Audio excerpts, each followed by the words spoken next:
जितकेही आपले धर्मगुरू झाले आहेत, विशेष करून हिंदू धर्माशी आपली चांगली ओळख आहे, आणि जितकेही आजवर ऋषी महर्षी झाले आहेत, इन्क्लुडिंग ब्रह्मा विष्णू महेश, ज्यांची आपण भगवान समजून पूजा करत होतो, ह्यांनाही अध्यात्म मार्ग, यथार्थ अध्यात्म मार्गाची माहिती नाही. केवळ ते महापुरुष सोडून ज्यांना परमात्मा स्वतः येऊन भेटले होते, त्यांना आपल्या यथार्थ स्थानी सचखंड सतलोकात घेऊन गेले होते आणि त्या आपल्याशी परिचित करून त्यांना परत सोडलं होतं. ते महापुरुष कोण कोण आहेत? आदरणीय धरमदास साहेबजी, आदरणीय मलुकदास साहेबजी,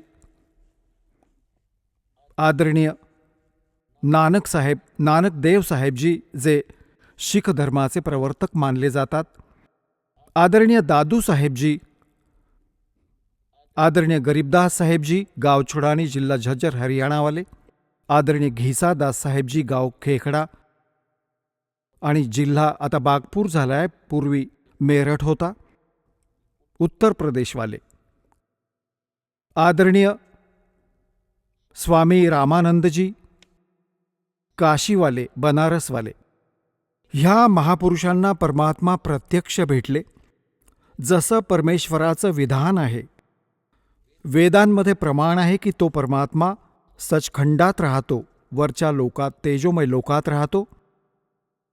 तिथे एका खूप मोठ्या महालात, एका खूप मोठ्या सिंहासनावर आणि मुकुटासहित विराजमान आहे. जसा राजा विराजमान असतो आपल्या तख्तावर, आपल्या सिंहासनावर, वर छत्र आहे त्या मालकाच्या डोक्यावर.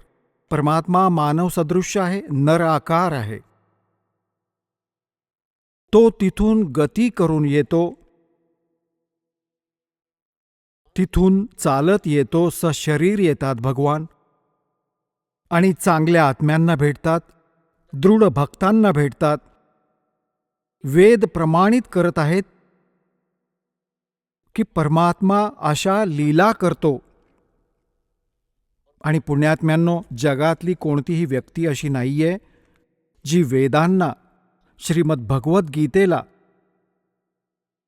असं म्हणेल की हे व्यर्थ आहेत, ह्यातलं ज्ञान बरोबर नाहीये. आणि विशेष करून आपल्या हिंदू धर्मामध्ये तर हे शिरोधार्य आहेतच आहेत.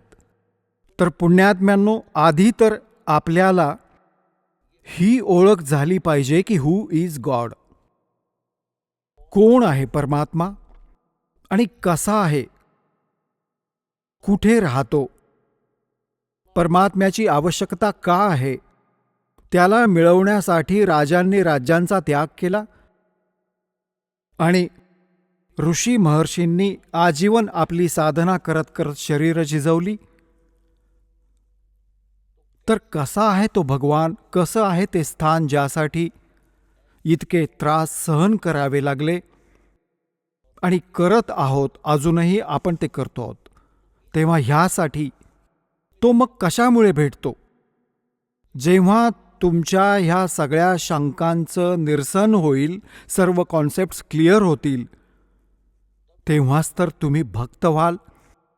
श्रीमद भगवद्गीता अध्याय नंबर 2 श्लोक नंबर 53 मध्ये सांगितलंय की अर्जुन, ज्यावेळी तुझी बुद्धी वेगवेगळ्या प्रकारे भ्रमित करणाऱ्या वचनांपासून उडून एका अध्यात्म ज्ञानावर स्थिर होईल, परमात्म ज्ञानावर स्थिर होईल, तेव्हाच तर तू योगी होशील. आपण ऐकत होता जगद्गुरु तत्वदर्शी संत रामपालजी महाराज यांचे मंगल प्रवचन, ज्यांच्या शुभ आशीर्वादाने संपूर्ण विश्वामध्ये 500 पेक्षा जास्त नामदीक्षा केंद्र आहेत, जिथे निशुल्क नामदीक्षा दिली जाते. निशुल्क नामदीक्षा प्राप्त करण्यासाठी आणि अधिक माहितीसाठी संपर्क करा 7030303951 7030303952.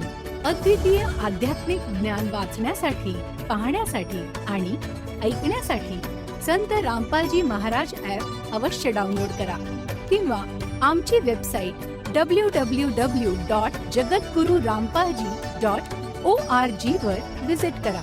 आम्हाला सोशल मीडियावर फॉलो करा. सर्व पवित्र धर्मांच्या पवित्र शास्त्रांवर आधारित प्रमाणित अनमोल पुस्तक ज्ञानगंगा किंवा जगण्याचा मार्ग यापैकी कोणतेही एक पुस्तक निशुल्क मागवण्यासाठी आपण आम्हाला आपले पूर्ण नाव, पूर्ण पत्ता, पिनकोड आणि फोन नंबरसह लिहून 7030303951 किंवा 7030303952 या नंबरवर SMS करू शकता किंवा 7030303950 या नंबरवर व्हॉट्सअप देखील करू शकता.